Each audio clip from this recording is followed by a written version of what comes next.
This is Mike Carlo from PowerBI.Tips. With me, I have Marco Russo. He'll be doing today's session. We're going to do about an hour long of model performance tuning inside DAX Studio. DAX Studio is a great tool. Marco's here. Thank you very much, Marco, for joining us. I appreciate it. Thank you. Thank you very much. Marco's an expert in the space. He's a BI.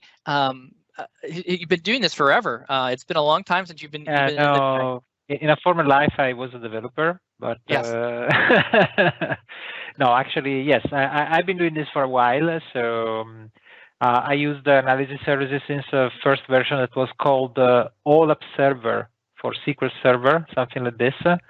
And then I have seen all the versions of analysis services, and the same engine of analysis services run behind Power BI today. And so there have been many changes over these years, but yeah, we wrote some history of the product too, yes, with the books and articles. Well, I'm incredibly excited to have you with us today. Your wealth of knowledge is absolutely incredible. All your training material is top notch. So if anyone's listening and watching and you haven't seen this yet, you got to go check out his stuff. Go buy all the training. It's absolutely phenomenal. So can't recommend it enough. With all those years of experience, Marco is a contributor to DAX Studio. So DAX Studio is a really great tool to help you look at what's going on in your tabular model, help you evaluate what kind of DAX statements you're writing, where does your data model size come from. There's a lot of other really rich features of DAX Studio that Marco's going to walk through, and he's going to focus today particularly on the model performance section. Yeah, just to do a very quick introduction about what is the expectation for today, because I have another session in a couple of days, right? After tomorrow, on Friday. It'll be on Friday. And, yeah, and Friday we will focus on the optimization part, actually on how to collect the information to optimize the code. But before doing that, in order to understand the numbers that we will see on Friday, it's absolutely important to understand what you have in your model. And the topic of the day is entirely to understand where we are consuming memory, how many unique values we have in each column. All these details become very important on Friday. But even though you say, no, Friday I have something better to do than watching another webinar, not a problem, because the information you have with what we will see today can just optimize your data model, reducing the amount of memory and possibly also reducing the time to refresh a model. Because if you remove the columns that you are not using, or if you optimize these columns, you can reduce the time to compress the data and the time to refresh the entire data model. So in any case, it could be useful. Okay? Yeah, so we've got about 3 more minutes till we get going. So we'll hang tight for just another 3 minutes here while we get started. So okay, so is there any questions in the meantime? So before we start with the real topic and great question. So we have a couple people saying hi. We have welcome from the UAE, Hauschman. Thank you for joining. Appreciate it. Nathan is joining us from Tampa, Florida. Nathan, thank you. I think you were with us yesterday. Thank you for coming back again today from Tampa. We appreciate that. Anyone else who's attending, please feel free to stay in the question and answers area. Just give us a shout out where you're calling in from, and we'll announce you and say thank you for coming. So I'm going to hop over here quickly to Twitter as well. I'm going to do a quick Twitter blast here and make sure we can notify everyone, hey, the session is live. I will favorite and retweet Marco's tweet. Yeah. And then I'll also drop in a new one here. We are now live for model performance. I get so nervous on Twitter. I want to make sure I spell it right. I've made spelling mistakes before, and I want to get it just right. In DAX Studio. Presenting by. Actually, I should probably use your Twitter hashtag here at Marco Russo. There you go. And Marco, give me a little bit of background. I know you guys are SQLBI, and it's you and Alberto, right? It's kind of the company. Give me a little history on SQLBI.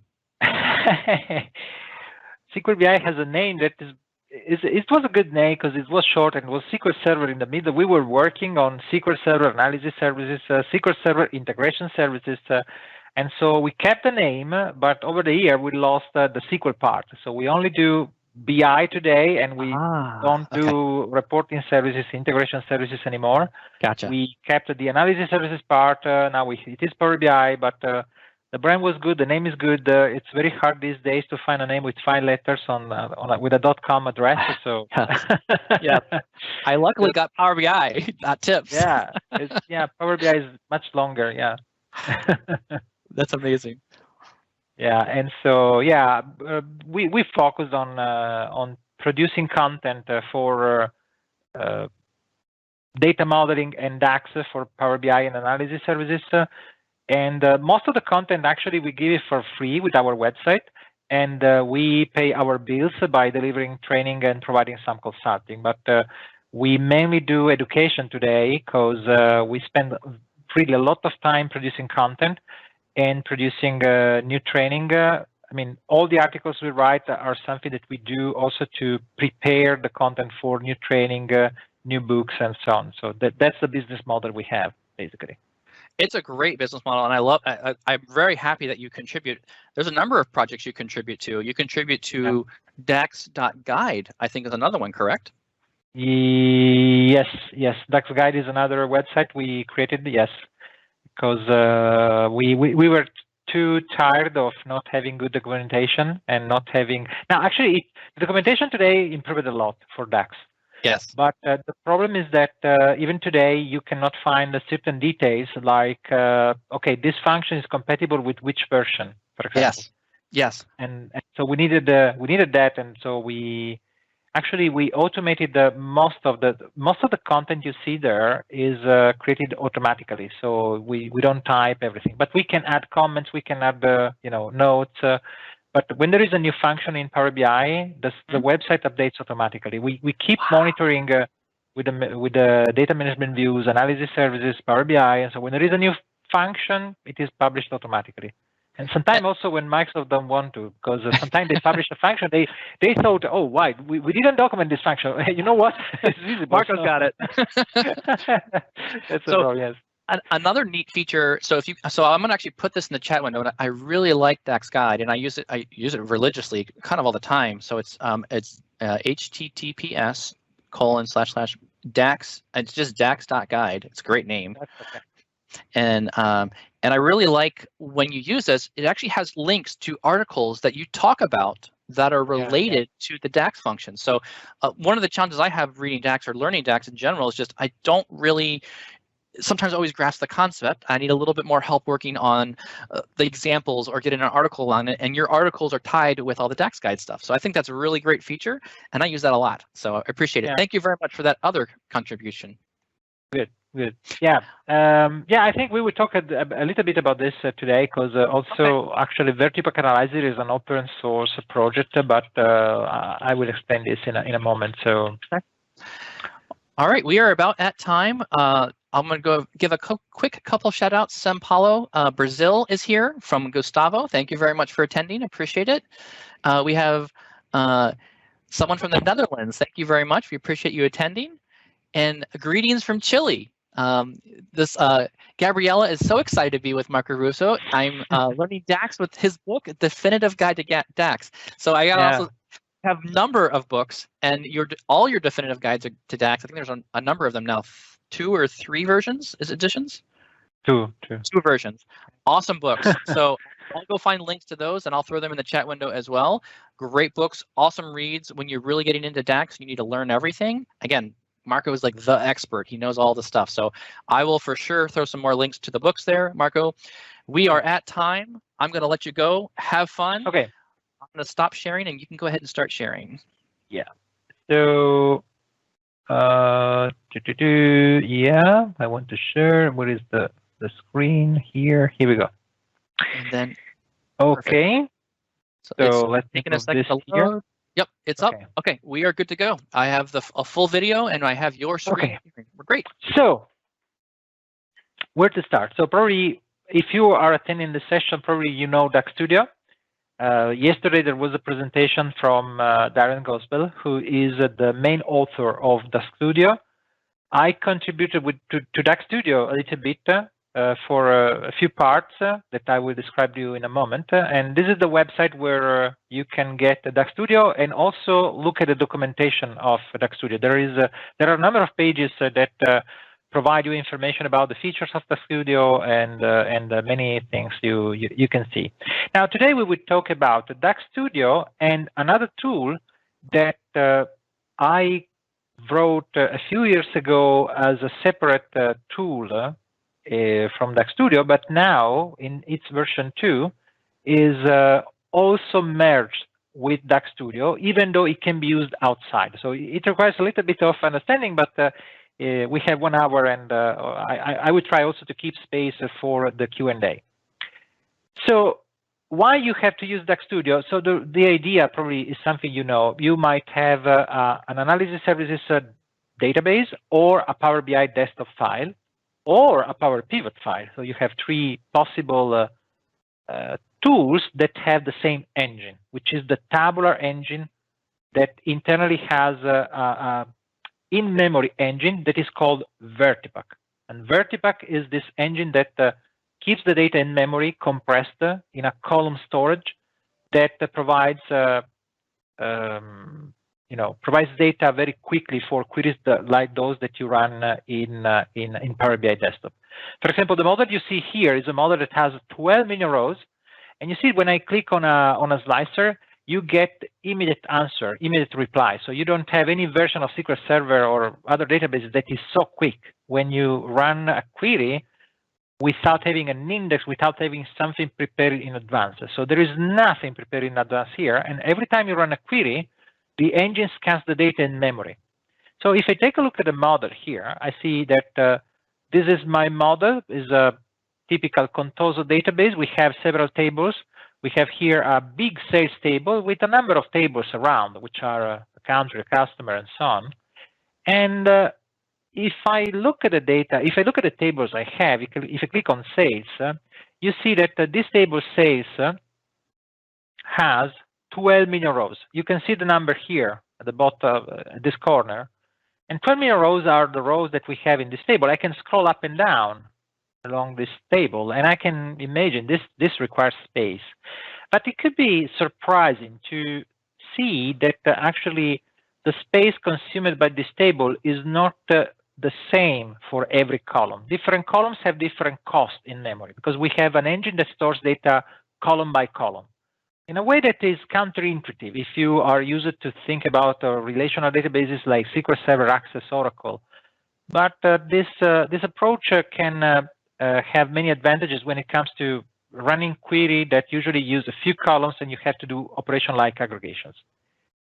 Now, when we have a problem because we have a slow report, we may want to optimize the DAX code, but sometimes we also have to understand whether the timing we have for a certain operation is reasonable or is too much. And when we wait too much, of course, we can do something. But as you have seen, just having 12 million rows is not a good reason to get slow queries because actually this report is very fast.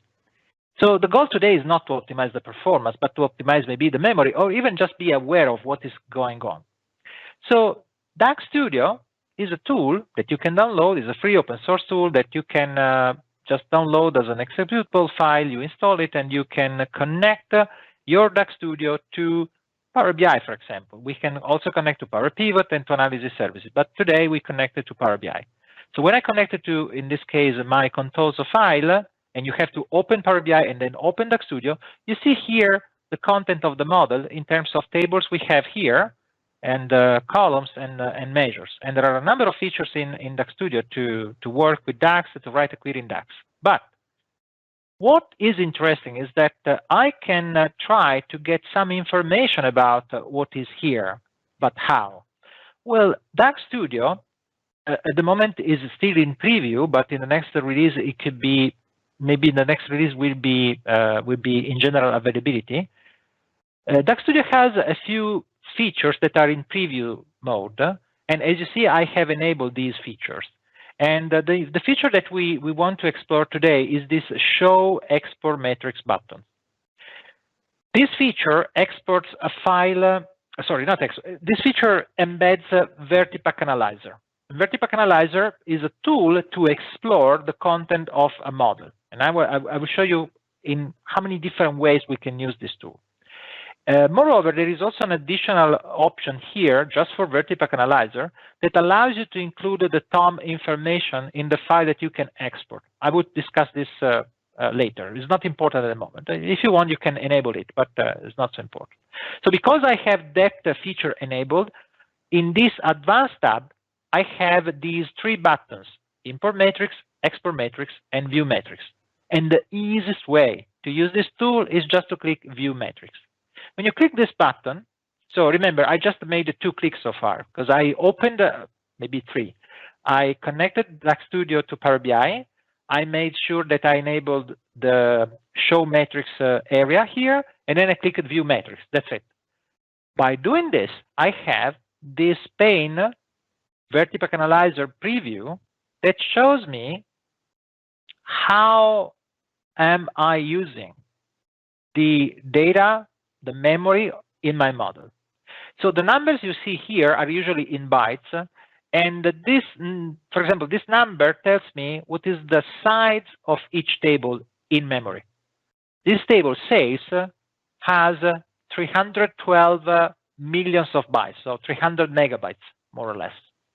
And the cardinality says how many rows we have in the table. So you can figure out we have around something less than 30 bytes per row. So an entire row of this sales table is less than 30 bytes. So there is some compression going on, because otherwise, if you remember how many columns we have here, wow, this table in Excel would be much bigger. And in Excel, you cannot store a file with 12 million rows. A CSV file would be much bigger. So there is some compression going on.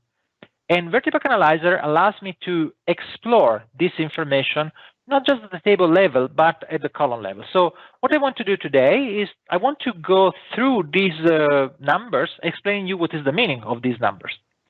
You see, we also have a few other information like columns, relationships, and the summary that basically says, okay, the total size of this model in memory is 300 megabytes. I have 10 tables, these number of columns, and this is also the compatibility level I have in the model. So internally, we are using the 1520 compatibility level, but that's a small detail that is too technical. Now, before I go deeper here, I want to explain you that actually VertiPaq Analyzer is something that is not just a feature in DAX Studio, okay? VertiPaq Analyzer, if I go to my SQLBI website, you see that we have a page with tools where we link a number of tools that we have available. And VertiPaq Analyzer, if I go here, VertiPaq Analyzer, you see that now we have this version. But if you look at this, we had a number of versions since 2015. And all the versions 1. something are basically an Excel file that you can connect to a model, and you can extract the information into a Power Pivot model and then navigate in Excel. So what we did is we moved this feature out from an Excel file, not just in DAX Studio, but into a library. So VertiPaq Analyzer today is a separate open source project on GitHub that generates a number of components that you can embed into any other tool. Today, DAX Studio is using these libraries. If you are a developer, there are NuGet packages that you can just get and include in any Visual Studio project, or also not Visual Studio project, why not? And so potentially you could use VertiPaq Analyzer in another tool. And so why we did this? Because we needed a way to explore the information of the model, extract this information, and maybe provide this information in a simple way outside. And why this is required? Let me try to explain. At this point, I'm using Power BI and I'm using DAX Studio, and I'm showing in DAX Studio the information provided by my library, VertiPaq Analyzer. But in order to do that, I had to use DAX Studio on the same machine where I have Power BI Desktop.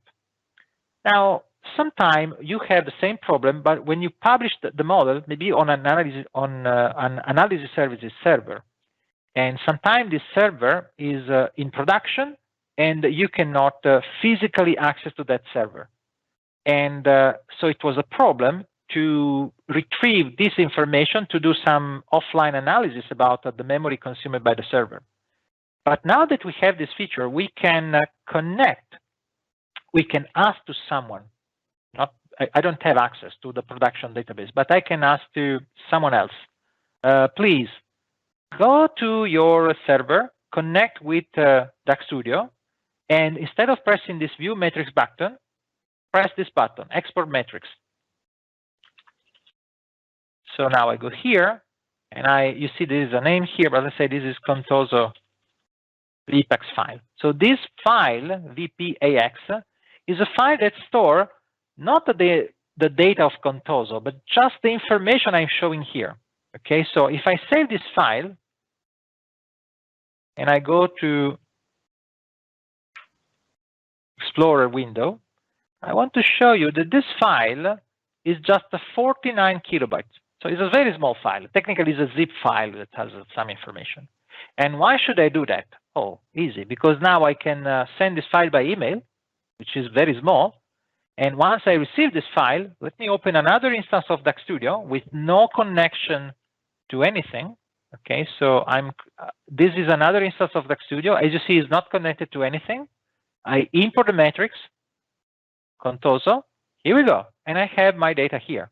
Oh, that's cool. So this is very useful if you have to provide assistance support to someone that cannot share the data with you.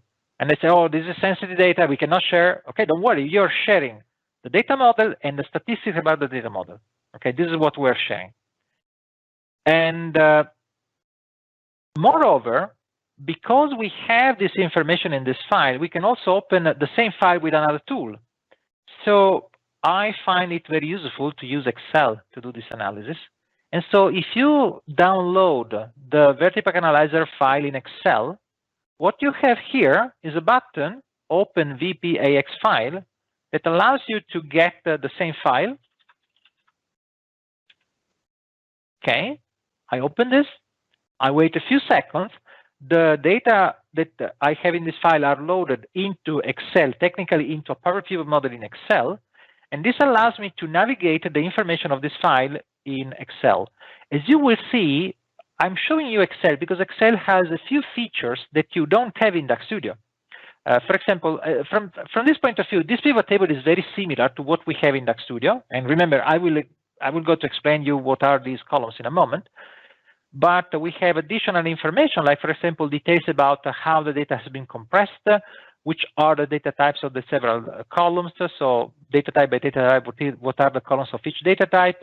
What is the encoding used? If you have a very large data model, this could be interesting.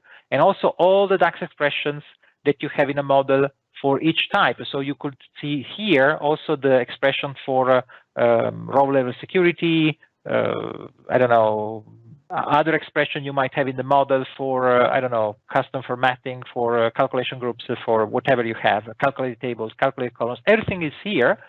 And it is much easier when you have to do a find for something, or simply you can just format these expression pressing a button. Now, these are simple expressions, but when you have 1,000 measures, very long, just having a single document where you can search within the measures and also see these measures formatted is very good. If you ask yourself, why did I create this tool? Just because it makes my life easier. If I have a customer that has a problem, I say, okay, send me the VPAX file, then we start talking. Because otherwise we just lose time. Once I have this file offline without having access to your data, I know your measures, your tables, your relationships, the volume of data in each column, and I have a lot of information that are not just oh, more or less, what is the size of your table? I know exactly what is the size of the table. I don't have to ask, we save time. Okay, this is the idea. So this is the full spectrum of this technology, VertiPaq Analyzer. And of course, there are many details about that. If you are interested into understanding how, because VertiPaq is the name of the engine, And many details about these metrics are described in the documentation about VertiPaq. Which documentation? There is no documentation on Microsoft website. They don't even call it VertiPaq, I know, but we have an entire chapter in the definitive guide to DAX that describes all these metrics. And but for the regular Power BI user, 80% of this information are not useful. One thing is when you have 10 billion rows in a table, you have a lot of other problems. When you have just 100 million rows or less, usually life is much easier, and we can just focus on something simpler. And so from here and after, I can just use DAX VertiPaq Analyzer integrated in DAX Studio. I don't need to use the Excel file if I don't have to do complex analysis. Okay, so at this point, we can start saying, okay, what are the information I have? So the idea is that we have here, for each table, the number of rows in each table and the size of the table, considering everything, considering all the elements, all the structures that are within that table. Now, a table in Power BI is made of columns, which means that if I expand the table, for example, sales, you can see that each table has at least one, but usually more columns. And each column has several other information. Now, the column doesn't have an information about the table because the table is the table size, which is the sum of all the elements that make a table. But for each column, we know what is the cardinality of the column. And the cardinality of the column is the number of unique values that you have in a column. So you see that the column quantity has only 4 unique values, whereas the column online sales key has 12 million unique values, which correspond to the number of rows of the table. And this is interesting because you can see that the larger the number of unique values you have in a column, the larger the column size. You see that the column size and the cardinality have this bar that basically helps you understanding what is the relative cost of each column with the others. And you can see that, yes, this table is 300 megabytes, but actually 60% of the table is made by 2 columns I never use in any query. That's the most interesting thing, because if you look at this, okay, I have online sales key. I don't use online sales key in any query, but the cost of a single column in this table is 30% of the entire table. Why I am loading this table? There is no reason, right? Now, but let me explain what is the total cost. So for each column, we have a few information. We have a column size, which is made by the sum of the next 3 values. So data is the amount of is the size of the actual data of the column. Dictionary is the cost for a structure that has the list of the unique values stored as strings for not always a string, but let's say the list of the unique values of the column, because in order to make the compression for many columns, there is when you see that the encoding is hash, it means that the column creates a dictionary with a list of the unique values. And in the data storage, it's like, imagine you have an array. For each value, you have an index to the dictionary. So let's say that I have a column that contains text, but I have the column contains, you know, a very long name, a very long description, which is 100 characters long. But the same text is repeated across the table thousands of times. So I have only one instance of the string in the dictionary. This is the string number 1, and the column only contains 1. You don't see this in Power BI. This is an internal, okay, an internal work. But basically, the data here is compressed using 2 techniques, which is the dictionary, the hash encoding, and the run length encoding, which is also when you have the same value across contiguous rows, there is a compression, so the value is not duplicated across the rows. So there are a number of techniques that try to reduce the number of bytes required to do this compression. But you should realize that whatever technique is used, if you have a large number of unique values, the compression cannot be good. You can compress rows if you have the same value across multiple rows, but if every row has a different number, there is no compression possible. And this is the reason why when I have one unique value in each row, the size is very large. You can notice that we don't have any dictionary here because the encoding is value. And when the encoding is value, it means that the number is stored as is in the column and not using a dictionary. Now, even though you have other columns, like, for example, order line number is a number, is an integer number, nevertheless, there is a dictionary, hash. So you see that only this column here, orders or line size key, and only I think a customer key here, this customer key, is another column that doesn't have a dictionary. All the other columns have a dictionary, even though they have integer. Why? Because instead of having 1, 2, 3, 4, you might have an integer that has 1,000, 2,000, 3,000, 5, or something like that. And so the engine says, you know what? If I create a dictionary, I can save space. Now, usually you don't have to do anything with these data. With very large databases, we may want to change the encoding of few columns, but in Power BI we cannot. So it's just an information we have. But with these two information, we can see that the larger the number of unique values we have in a column, the more expensive the column is. But there is another column here, hierarchy size, which is strange because, I mean, we already have a dictionary. Why we have another column that has? Well, this column has a specific role, which is this column stores the information of the column sorted according to the sort order of the column. Think about the month.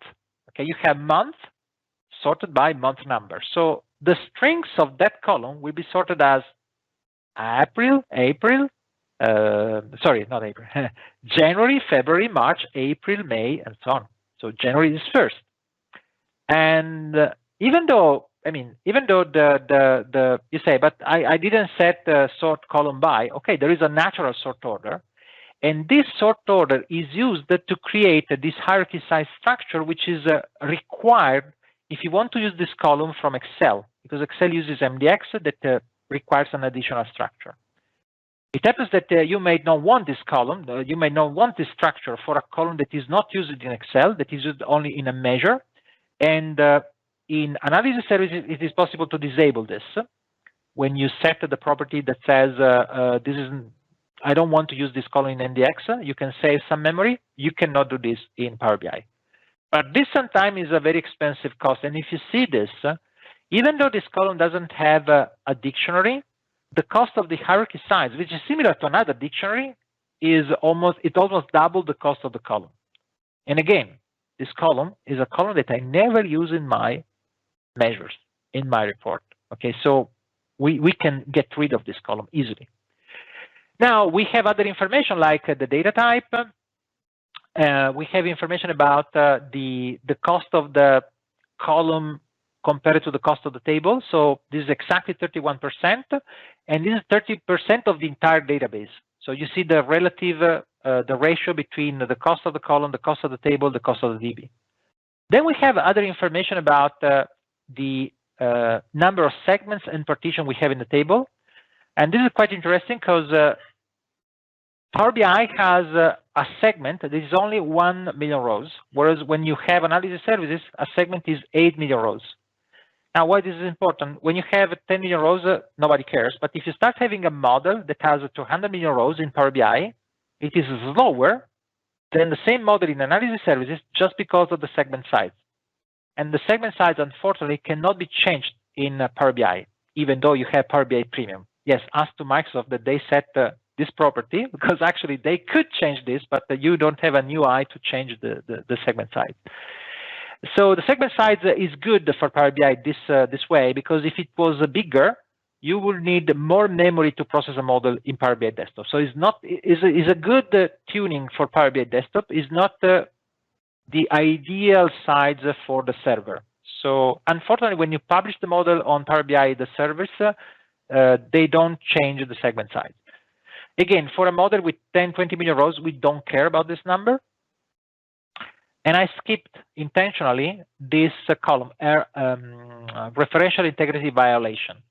Now, this model doesn't have any problem, but in case you have many-to-one relationship with, for example, imagine this. We have here, we have, I don't know, product key. Okay, product key. This product key, this attribute, I know that the product key has a many-to-one relationship with products. If this table says had one or more products that don't exist in the product table, we will see one here, because the referentially and this number RI violations is the number of relationships that have at least one value that don't exist on the one side. So it doesn't matter if I have one product or 1,000 products that don't exist in the product table, I will see one. But if this column was connected to other tables, I could see 2, 3, or more, because it's the number of violations, not the number of values that don't correspond. If you want to get this list of values, today you have to run a query, and this is a feature we want to include in a future release of VertiPaq Analyzer, having a detail of this. Why this could be important? Because there is a small additional cost when you run a query over a model that has these violations. But believe me, if you have a performance issue, this is not your problem. We are talking about small things here. This is just details. It's more about being aware that I have a problem in my data. If I expect to have a full description of all the products, and I see here 1, 2, 3, I say, wait a minute, why I have products that I don't have in product? I have product keys that I don't have in product. There is a problem here. Okay, so sometimes it's not just a question about optimization. It's a question about is the model good? Is the model in good shape or not? Now, if I close, so basically the cost of a table is the sum of all the columns. And however, if you look at the table size, the table size is equal to the column size, which is the sum of 1, 2, 3, plus, you see that there is a difference between table and column size. Why? If I scroll on the right, relationship size. This table has relationships with other tables, and these relationships might have a cost. You could have also an additional cost here for user hierarchy size. We don't have user hierarchies in this model, but if I create a user hierarchy like category, subcategory, product name, that hierarchy has an additional cost because there is a structure created to describe this relationship, and this structure is not related to a single column, is related to the table. So the table has a couple of structures that are assigned to the table and not to a specific column. So this number plus this number plus this number, column size, is equal to table size. Usually, the size of the relationships and the user hierarchy size is very small. We don't worry about the size by itself, but it's just to explain at the byte how to do the calculation. Okay, so I don't have much more to say on this window. I can just switch to columns because I can open this. I can see the other tables this way. I can switch to columns and I can see exactly the same information only at the column level without looking at the group by table. But this could be interesting because when you have many columns in many tables, you may want to sort the data. For example, this is sorted by column size. And so we see that the more expensive column in the entire database is the column online sales key in the table sales. So you see that the description is sales, online sales key, sales order number. Okay, so we could use the square brackets here, but anyway, it's important to understand to detect the column name, not the syntax. The other columns are actually the same, but again, we could sort by just the dictionary size, for example. Want to see what is the more expensive column by the dictionary, what are the more expensive columns by percentage of database, and so on. Not very useful. Usually what I do, I just use the column size here. But remember, another very important information is the cardinality, because the cardinality could be very important when you have to evaluate the cost of certain DAX expressions. It's more important than the column size, the cardinality. And relationships, well, we know that sales has relationships many to one to customer, product, date, and so on. Each relationship has a cost. This is the cost in byte, more or less interesting. The other numbers are way more interesting because these numbers tell me how many unique values I have on the from side, so on the left side of the relationship. So sales customer key has 8,869 unique values. And I have the same number of values in the two cardinality. Look at the product.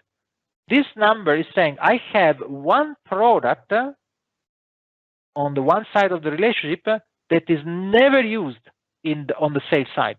Why this is important? If you see that you have a table that has, sometime I have seen this, a table that had 400,000 unique values in product and just 2,000 products used in sales.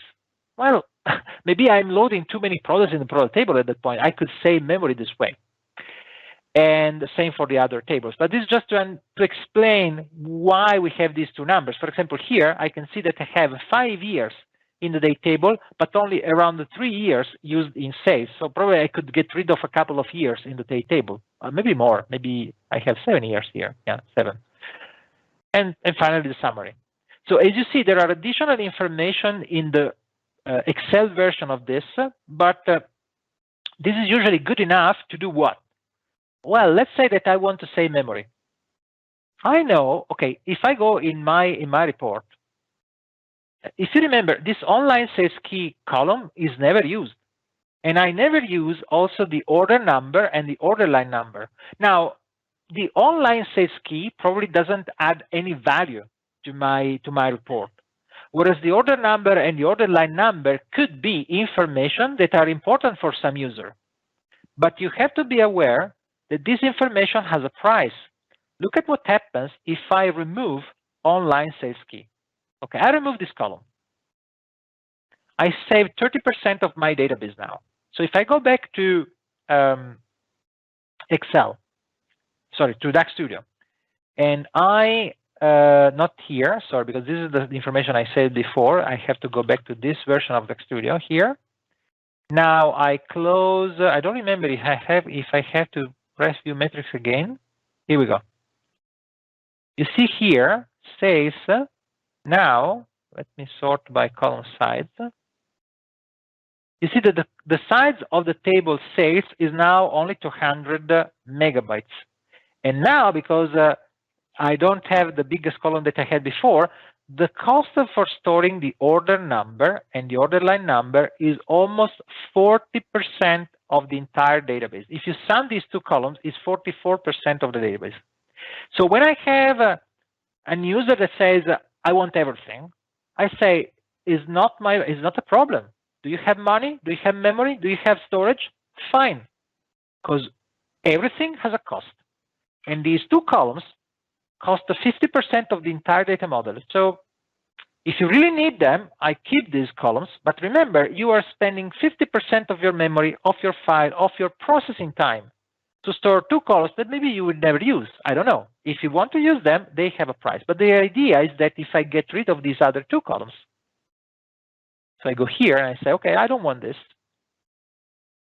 And I don't want this. Delete and delete. What happens now? If I go back to DAX Studio and I refresh the view metrics, now you see that my table is only 100. Here we go. Column size, 100 megabytes. And now, of course, some other columns start to be more expensive. But at this point, it's up to me to evaluate what is the ratio cost benefit. At a certain point, I have to stop removing columns. But the idea is that I wanted to show you that sometime a column that is there just in case could be very expensive. And so this actually brings up a really good question. So someone actually just jumped on that with a question. They were talking about, does the max to cardinality account for the additional blank row created by DAX to generate some referential integrity? Is it? So I guess when you have, yes, the max 2. Okay, so I go back 1 second. In the max 2, the problem is that the information we have here does not necessarily say anything, because clearly, if I see that the maximum from is greater than max 2, I certainly have values that are not present in the product table, and so I will get the blank row. But it is perfectly possible that I have 1,000 products in the product table. I have only 20 products in the sales table, and 10 of these products don't exist in the product table. So this number by itself doesn't tell me anything. Sure. It's just interesting to see. The reason why this information is important is another one. When I look at a model, I open this page. I don't even drill down. I just look at this value here in the from cardinality. I want to see the maximum value. If I see, because if you see the number that you see here, the number is the maximum value that you have in all the relationships in your table. So the idea is that a relationship is expensive when it has more than 1 million of unique values. Actually, when you start having a few 100,000 unique values, it starts to be more expensive. But when you go above 1 million, it is very expensive.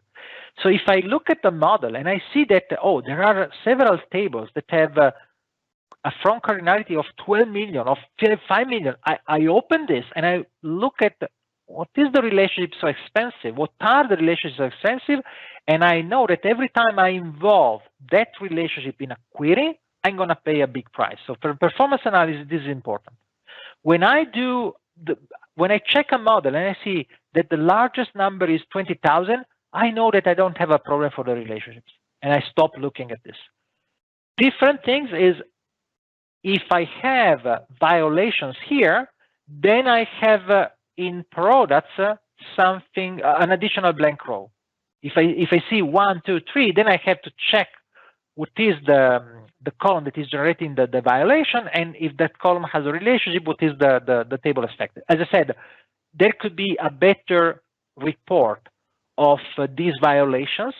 We could also expose the values, or at least the first 10 values that provide this violation, even though we enter here into an area where today, as of today, VertiPaq Analyzer doesn't export any data, only metadata, only statistics.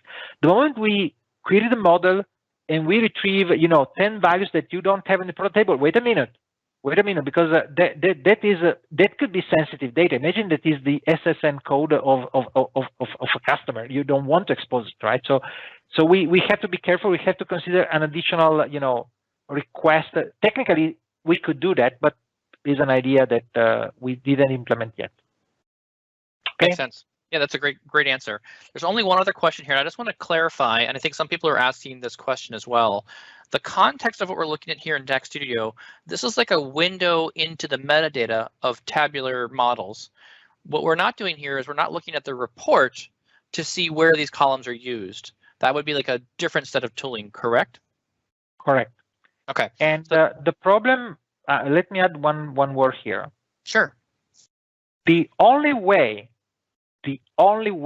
to get an accurate report about who is using my data is if Microsoft create a tool that scan all the reports in all the workspaces of your tenant and check whether there is a relationship with a data set. Yes. And this does not guarantee 100% because you could have an external Power BI desktop or Excel, and these are ignored. So when I hear this, oh, can I see if it is used or not? Wait a minute. My point of view is very different. Everything that is visible is potentially used. That's Correct. My point of view. So what you should do, you could import additional data if you want. Just don't make it visible until someone asks for it. Everything is visible, is potentially used. You can, the moment you publish a model, 1 second later, you don't know. So the moment you remove something, for example, now I remove three columns. If I publish the model, I could break some existing report. I don't know. It's impossible to know. You can evaluate the existing relationship within the same model, but having the report connected to the model, I mean, if you have only the reports in your model, you don't have a problem. Come on, you know what you're doing. Yep. The problem is when you publish this and other people start using it, and then you realize that the model is growing too much. So for this reason, it's better to say, okay, let's expose only what is needed, what is necessary. We can always add something later if someone asks. And if you are in doubt, don't make it visible. But if you just remove the columns that you don't use, you save memory, and it is much better. Okay? That's a great point. Because otherwise, because I discussed too long about this, because this is a tool that does this and this, and I say yes, and then after you publish, there is no guarantee that this will be possible. Actually, a column hidden can be used if you open the connection with Power BI Desktop and you show the hidden column. So it's still not guaranteed, but at least if you hide a column and someone uses it, okay. I mean, it's not supposed to be used. Okay, so we could say, oh, if there was a reason why it was hidden. So this could be the explanation. I think this is a really good point, and I think, Marco, you hit the nail on the head there, where we do need some additional level of reporting from Microsoft. Maybe that'll get here eventually to help us unwind some of these models, because as soon as it's into PowerBI.com, there's a lot more other fingers or other tools that can kind of reach in and touch that model and start consuming columns from it. So that's a really good perspective. So I guess this would be a really good general guidance of, hey, if you're going to be building a model, be as careful as you can to only bring in only the information you need for reporting initially. Cut out extra columns before you really publish the model and move forward, because you really don't know how other people are going to consume that data. And you should assume if you publish it that way, people will use it. And if you need to remove something or your model is getting too large and you have to fix it, be mindful. You're going to have to go figure out what is breaking and try and mitigate that issue later on because you exposed too much data. Great question. Yes. I don't have any more questions. We're good to keep going if you want to keep moving along. We've got about a time check here. We've got about 15 minutes left for you. Okay, so we're in a good point. So I think I shown you already how I use usually this tool. Now the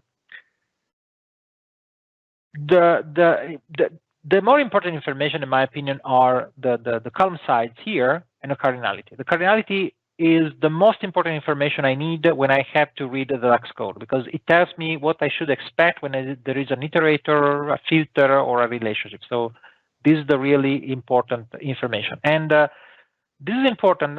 If someone used the previous version of VertiPaq Analyzer, the previous version of VertiPaq Analyzer was relying on a data management view that was not correctly updated in certain conditions, whereas now we have the exact number. So the current version we have that is embedded here in DAX Studio actually does provide a very accurate information for the cardinality. So it is always absolutely correct.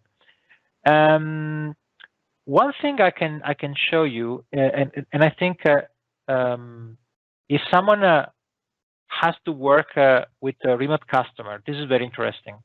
Because imagine you say to a customer, "Oh, open DAX Studio and create this file." How can the customer be confident that it is not exposing sensitive data? So remember, this is a zip file. So I can do this. Let me copy and paste this file. So let's rename this to zip file, okay? And I expand this file here.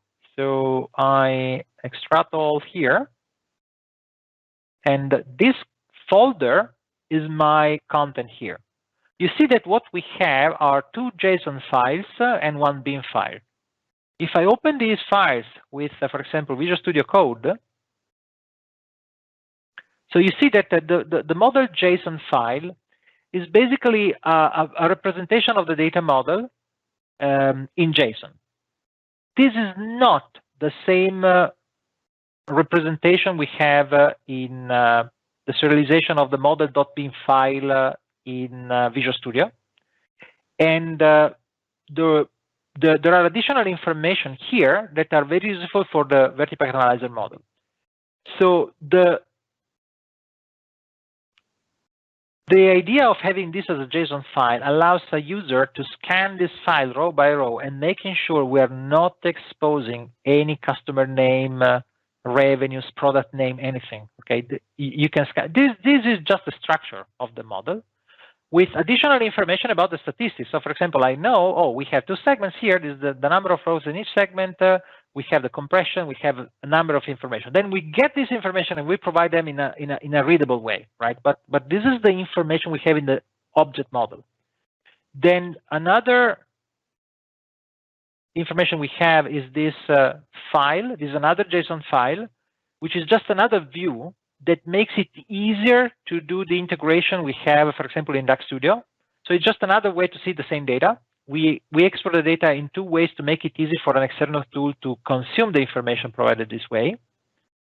And finally, we also have the model.bin file.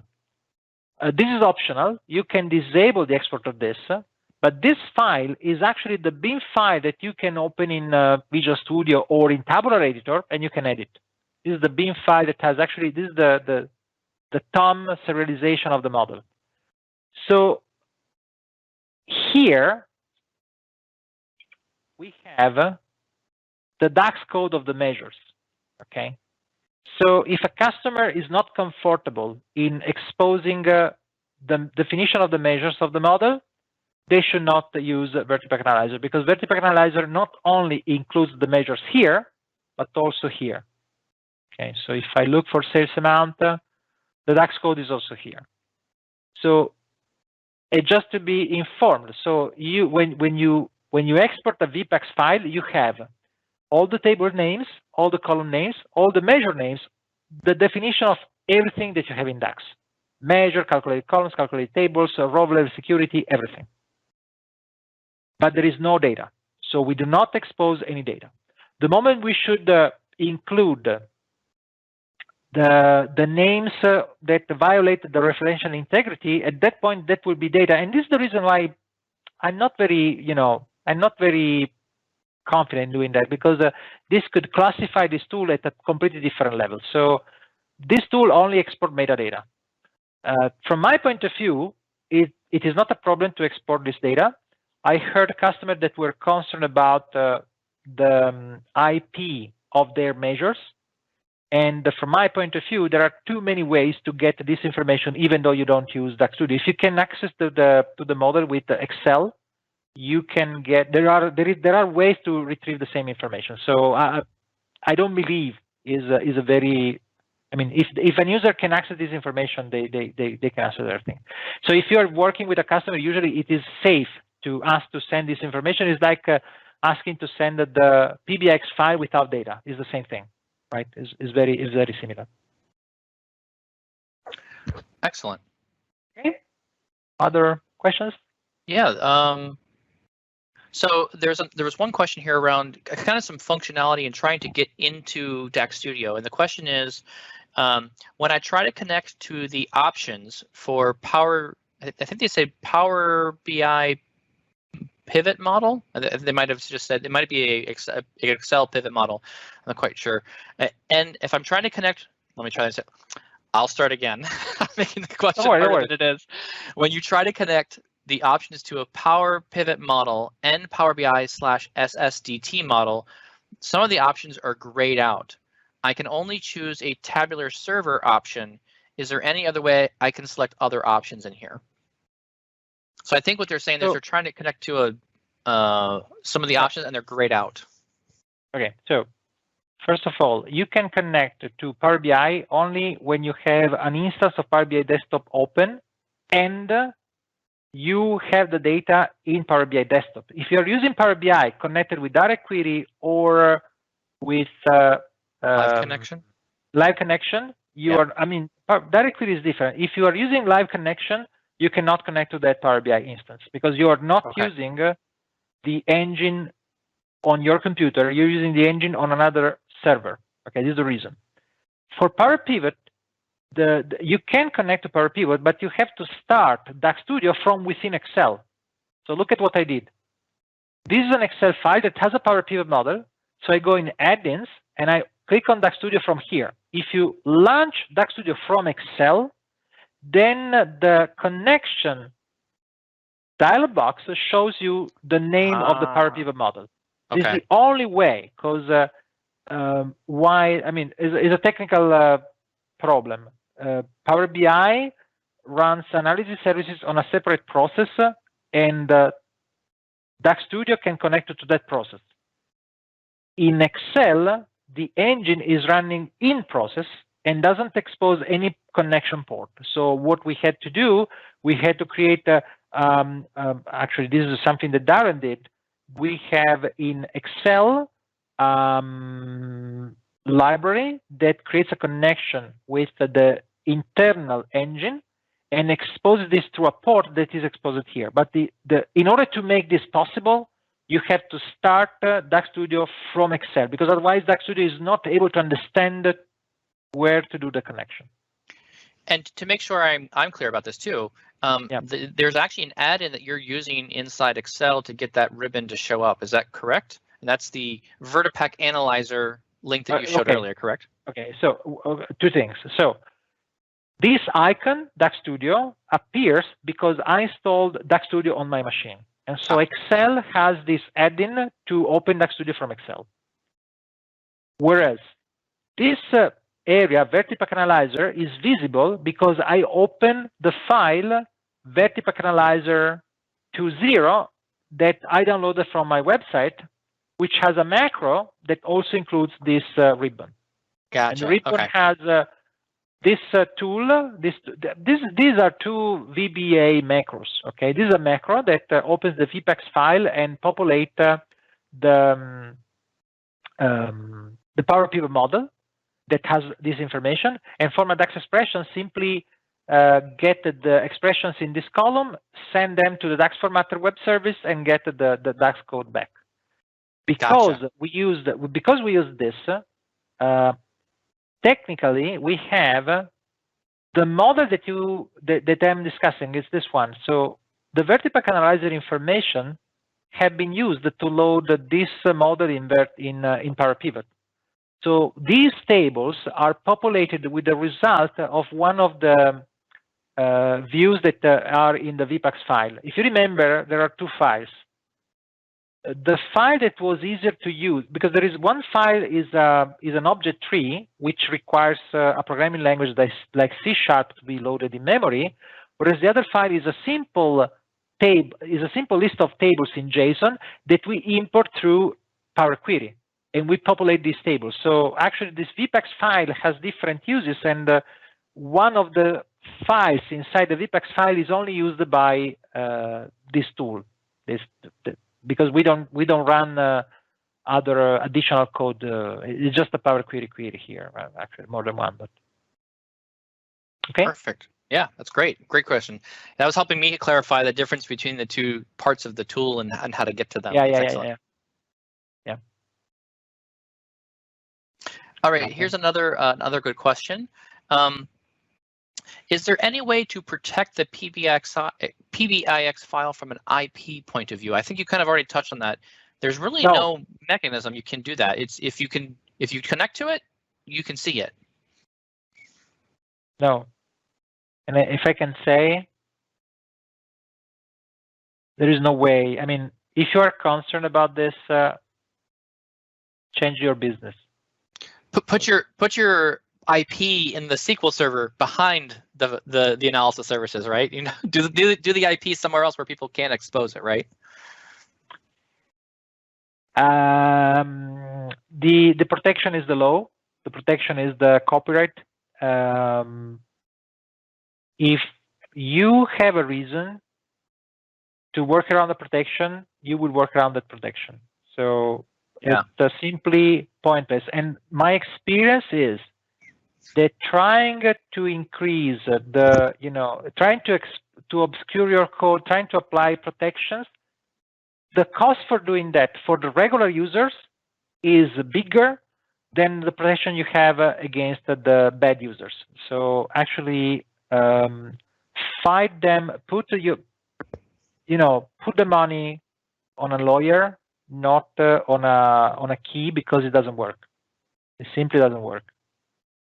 I mean, this is my point of view. Okay, so I understand, I respect but this is my experience. I have seen too many times that it is just it doesn't pay much to do that.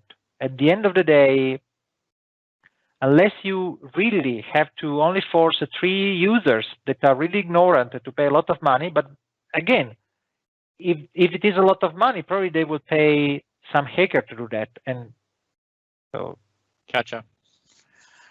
So here's a question. Someone has been trying to install DAX Studio, and they notice an error inside Excel. And the warning message says there's an exception reading the manifest file, C program files, DAX Studio.vsto. The manifest file may not be valid, or the file could not be opened. So yeah, okay. Have you seen that before?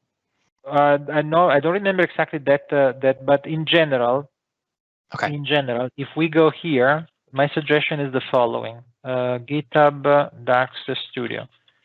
So if you go to DAX Studio here on GitHub, and you go in this issues. Good point. Also look at those that are not open, because maybe they have been already solved. But you see that it is possible that there are problems here, and you will find many different cases for that. What is the problem? And if you're having an issue, go ahead and put your issue in there too. So if someone's having an issue and they don't see it, go ahead and submit an issue to that GitHub. Correct.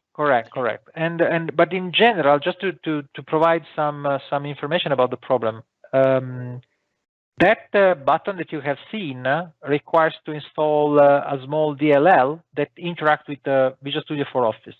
And as usual, the problem are the different versions of Excel, the VSTO, the .NET framework, the Windows version. So usually is a versioning issue, is a problem of versions that you are using, and usually there is a solution. But again, the combinations are too many. Try to look at the previous issues open. So remove this open. So also search for the closed ones and search for Excel, for example, and VSTO. And you will find many of these have been closed, other are open, but sometimes it is necessary also to be able to reproduce the problem to solve it. So sure, totally makes sense. Marco, okay. I know we are at time. I know you're a busy guy. You got somewhere else to go. I want to say a deep thank you for all the time you spent with us today.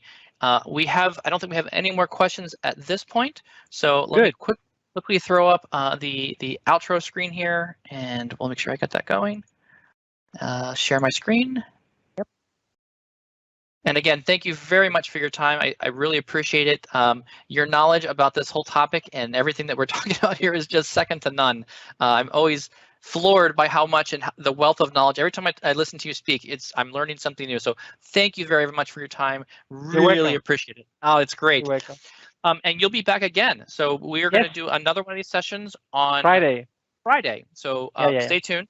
And I will throw in just the link just to make sure. We do have a LinkedIn page as well. All the meetings are already on the LinkedIn page. You can go ahead and follow along there. For those of you who have watched and need to catch the first video that we did, give me about 1 to 2 days. I'm trying to be as quickly as I can to get these videos out.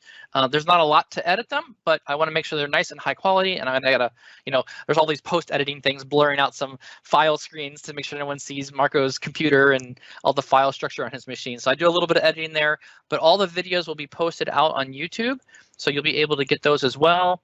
And so I will quickly throw in, here's the PowerBI.Tips domain here. So you can go ahead and find the new meetings here at this link. And then we'll see you on Friday again, Marco. Thank you very much. Thank you very much. Bye-bye. Thank you. Thank you. Bye-bye.